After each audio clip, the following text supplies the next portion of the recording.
दोस्तों आज मैं आपसे बात करूँगा स्पोकन इंग्लिश की 5 ऐसी फंडामेंटल टेक्निक्स जिसको आप अगर फॉलो करते हो तो आपकी स्पोकन इंग्लिश बहुत ज़्यादा इंप्रूव हो जाएगी। और अगर आपने अभी ये बेसिक लेवल से सीख रहे हो या फिर एडवांस लेवल पहुंच गए हो, ये जो टेक्निक्स मैं आपको बताने जा रहा हूँ ना, ये 100% काम करेगी अगर आप इसको इम्प्लीमेंट करते हो तो फटाफट से आइए कौन सी वो 5 टेक्निक्स हैं उसको सीखना शुरू करते हैं। Let's start.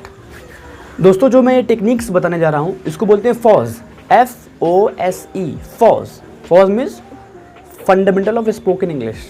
Fundamental of spoken English यानी कि इंग्लिश बोलने के फंडामेंटल क्या चीज़ें हैं जो हमको एकदम फोकस करना है, मतलब उसी पे फोकस करना है ताकि हमारे स्पोकन इंग्लिश फटाफट इंप्रूव होती चली जाए। तो number 1, do not afraid of making mistakes. क्या बोला मैंने? Do not afraid of making mistakes. आपको गलतियों से डरना नहीं है। स्पोकन इंग्लिश में you are going to make a lot of mistakes. Spoken English सीखने की जर्नी में बहुत सारी गलतियाँ आप करोगे, लेकिन आपको मिस्टेक्स से अफ्रेड नहीं होना, यानी कि मिस्टेक से डरना नहीं है। क्योंकि देखो बाय डिफ़ॉल्ट हमारा जो सिस्टम है, हमारा जो मैकेनिज्म है चीज़ें लर्न करने का, वो गलतियों से ही है। जब तक हम गलती नहीं करेंगे तब तक हम सीखेंगे नहीं। और एक मज़े की बात बताऊँ आपको, 3 तरीके के लोग होते हैं। एक सबसे पहले आते हैं बेवकूफ़ होते हैं जो एक ही गलती को बार बार करते हैं। फिर आते हैं समझदार लोग जो एक गलती करते हैं फिर उसे सीख लेते हैं, ठीक है। लेकिन उसके बाद आते हैं एक अल्ट्रा समझदार, बहुत समझदार लोग जो दूसरों की गलतियों से सीखते हैं। तो आपको क्या बनना है, आपको डिसाइड करना है। स्पोकन इंग्लिश में बिना गलती के नहीं सीखोगे। आप ये नहीं सोच सकते कि मैं हमेशा सही ही बोलूँगा। Even native speakers make mistakes. Native speakers जो जिनकी मेन लैंग्वेज ही इंग्लिश है, जो इंग्लिश के माहौल में ही पैदा हुए हैं, अमेरिकन, ब्रिटिश, जहाँ भी आप बात कर लो, वो भी गलती करते हैं। जब वो अपने किसी से कॉन्वर्सेशन करते हैं स्पोकन इंग्लिश में बात करना शुरू करते हैं, दे ऑल्सो मेक मिस्टेक्स। उनकी लैंग्वेज ही इंग्लिश ही है, वो भी गलती करते, तो हमारी बात ही छोड़ दो। तो मैं आपको ये बोल रहा हूँ कि कभी भी गलती पे फोकस नहीं करना है, लर्निंग में फोकस करना है कि उस गलती से मैं सीख रहा हूँ या नहीं सीख रहा हूँ। सेकेंड पॉइंट है हमारा FLB। FLB क्या होता है, ये क्या मैंने बोल दिया? FLB, first learn basics. FLB मतलब फर्स्ट लर्न बेसिक्स, यानी कि सबसे पहले आपको बेसिक्स पे फोकस करना है। आप तुरंत एडवांस पे नहीं जा सकते, पहले बेसिक्स पर फोकस करना है। स्पोकन इंग्लिश पे बेसिक्स में फोकस करना है। जैसे आप फॉर एग्जांपल आप अपने बारे में इंट्रोडक्शन दे पा रहे हो कॉन्फिडेंटली, ये हो गया बेसिक्स। आप डेली रूटीन यानी कि जो भी आप दिन में जो काम करते हो उसको इंग्लिश में किसी को एक्सप्लेन कर पा रहे हो इजीली, ये है बेसिक्स। कहीं चले गए घूमने के लिए, उसके बारे में एक्सप्लेन करना हो आप कर सकते हो, ये बेसिक्स है। देखिए फॉर एग्जांपल अगर आपको एक एक्स्ट्रा ऑर्डिनरी क्रिकेटर बनना है, बहुत ज़बरदस्त विराट कोहली की तरीके से या MS धोनी की जैसे आपको क्रिकेटर बनना है, तो आपको एटलीस्ट बल्ला पकड़ना आना चाहिए ना, बैट पकड़ना आना चाहिए। तो जब तक आपके बेसिक्स क्लियर नहीं होगा तब तक आप आगे नहीं बढ़ सकते। तो पहले बेसिक्स को स्ट्रॉन्ग करना है। बेसिक्स में मान लीजिए फॉर एग्जांपल आपने टेंसेस को सीख लिया, ग्रामर को सीख लिया, थोड़ी बहुत मॉरल हेल्पिंग वर्ब आपको आ गई, तो उसको यूज़ करने का तरीका आपको आना चाहिए कि मैं फटाफट इसको यूज़ कर पा रहा हूँ या नहीं कर पा रहा हूँ। अगर बेसिक्स को फोकस करके सीखोगे तो धीरे धीरे in that process you will learn English and you will speak English confidently without any hesitation. फटाफट बता रहा हूँ, थोड़ा सा अलर्ट होइएगा। यह है हमारा तीसरा पॉइंट। थर्ड पॉइंट है practice as much as you can. देखो स्पोकन इंग्लिश हो या भी कोई भी सॉफ्ट स्किल हो, पब्लिक स्पीकिंग हो, स्विमिंग हो, क्रिकेट खेलना हो, कोई भी डूएबल स्किल हो, वो आपको कब आएगी जब आप प्रैक्टिस करोगे। प्रैक्टिस इन द सेंस वही चीज़ बार बार दोहराना, एक ही चीज़ बार बार कंटिन्यूसली कंसिस्टेंसी के साथ करना, उसको बोलते हैं प्रैक्टिस। तो जो कुछ भी आप सीखते हो, जो कुछ भी आप सीखे, ग्रामर, मॉरल एक्सोनली, जो कुछ भी आपने सीखा उसको प्रैक्टिस करना पड़ेगा दोस्त। बिना प्रैक्टिस के नो चांस, नहीं आएगा। मैंने बहुत प्रैक्टिस की है तब जाके आपके सामने ऐसे बोल पा रहा हूँ। बिना प्रैक्टिस किए कोई आगे नहीं बढ़ सकता। तो practice is very very very very important.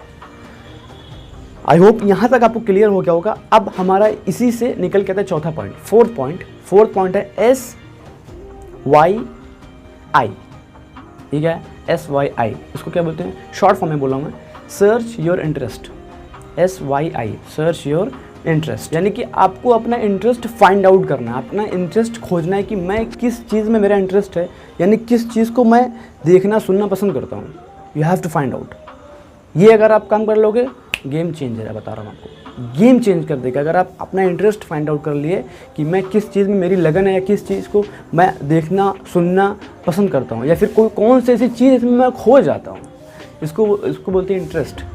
For example आजकल IPL चल रहा है, तो आपका IPL में इंटरेस्ट होगा। बहुत से लोग IPL देखते होंगे, बहुत से लोग ड्रीम 11 में टीम ही बना रहे होंगे, आई नो।